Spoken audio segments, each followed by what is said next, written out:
Right, the Tensegrity goblet continued.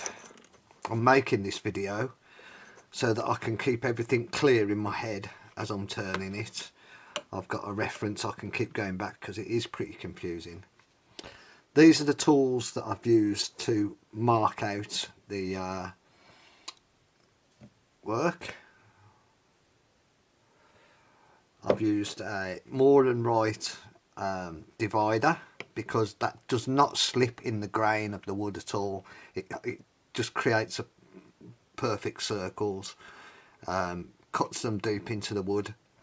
Then I've got a jacquard compass, which I only use after the more than right has scribed the wood, just to create a more visible line.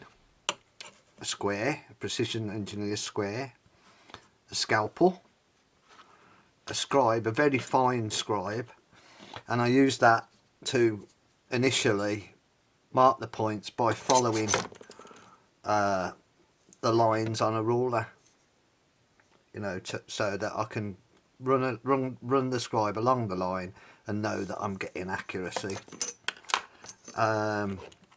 Once everything was marked out, I've used an awl to you know, deepen the centres, and then just used a vernier to check that everything is right on that. This is the bottom part. I've turned the top part round, and then I've done some work so that I can now work out the vertical distancing, and also just get over a couple of little problems that mentally I was having in creating this. So what I'm thinking is that I need a tenon to hold the piece to drill through the stem, because I want the stem to be hollow so that I can pass one of the tensegrity lines through it, just to be a little bit more of a trick to hide the tensegrity structure. I need a tenon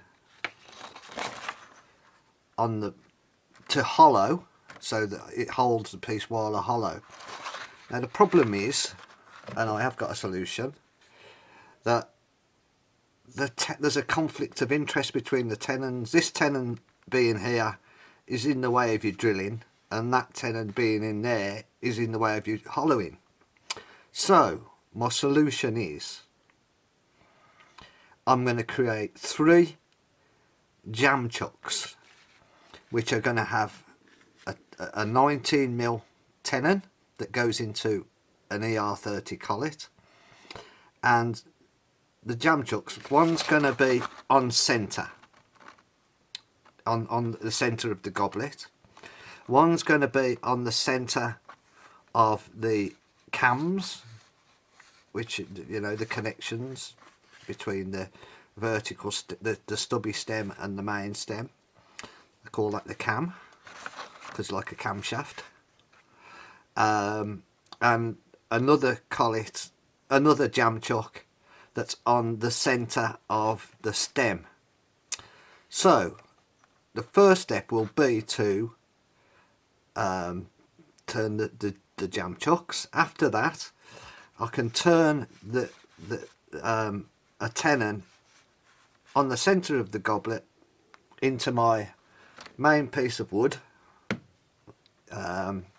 whether it's the top or the bottom, because the top and bottom are the same, except for one's got a cup and one's got a foot. Then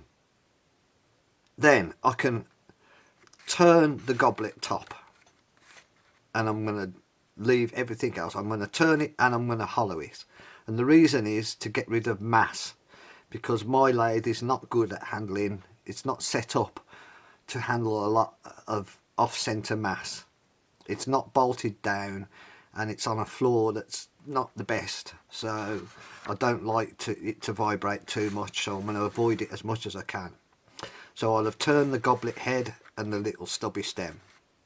Then I can put in the second jam chuck, which is on centre to the cam, and I can turn the whole of this as one piece of wood, straight through, off centre, the width of this cam.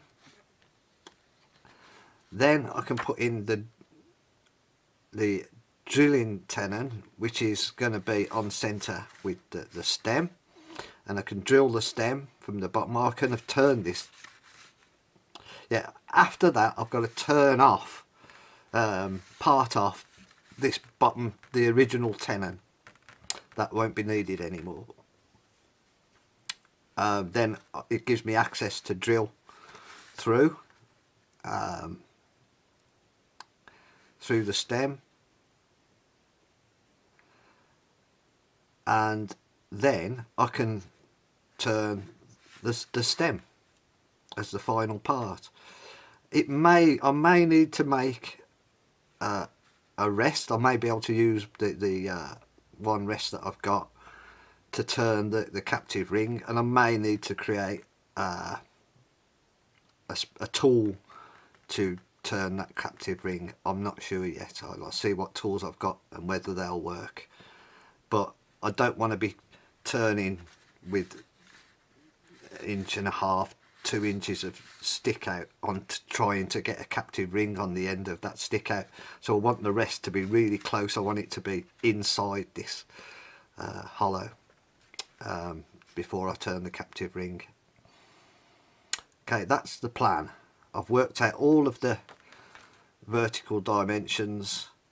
The vertical dimensions on the foot part, the bottom part, are the same apart from this 54mm top high cup, which will be, I don't know, a 25mm high foot or whatever I decide at that point. So that's the plan. Let's see how it goes.